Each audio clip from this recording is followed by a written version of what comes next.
All right, how we doing? I hope you studied good. So we're in Luke today. Author is traditionally attributed to Luke, who was an apostle, and a disciple of Jesus Christ. The dates AD 70s to 80s, which was when the gospel was spreading like wildfire throughout the Roman Empire. The key theme about Luke is that Jesus is the Savior of all people, whether they be Jew or whether they be Gentile. So Matthew dealt with the Jewish, Mark dealt with the Gentile, and now Luke is going to say, hey, listen, this is for all people. It's actually addressed to a man named Theophilus to set forth and order the things, a declaration of those things which are most surely believed among us. In other words, it's almost like an apologetic book. This is what we believe and why.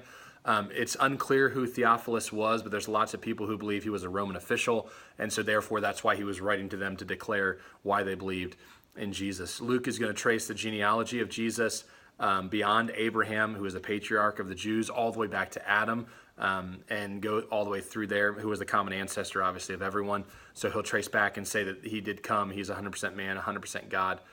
He's also going to be showing Jesus' compassion for all people, the Roman soldiers in chapter 7, widows, the sinful, the ill, and really many others. In fact, even the criminal beside himself on the cross, he will have compassion for.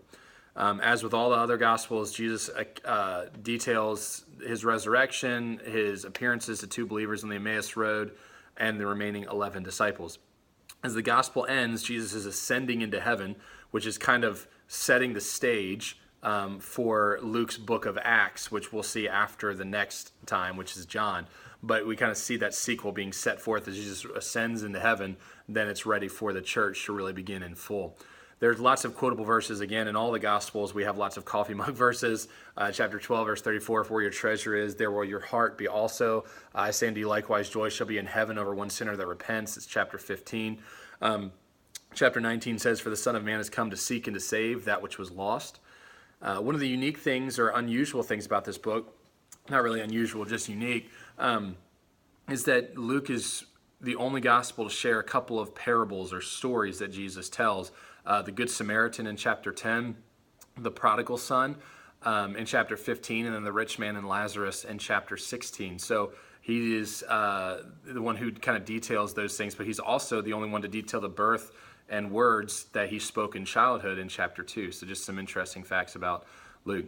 So what's the point? What do we take away? It doesn't matter who you are. It doesn't matter where you've come from. It doesn't matter what you've done. Just like it says in chapter 19, Jesus came to seek and to save you, but not just to save you, but to fellowship with you. Jesus wants a relationship with fellowship with you. So make sure you spend some time with him today. The teen of the day today is Kira Evans. She's been with us a couple times, hasn't been back in a while. So pray that she comes back and that she has a good day at school. As school is, going full force now. Just pray that she has a great day at school and being a light for Christ. Have a good day.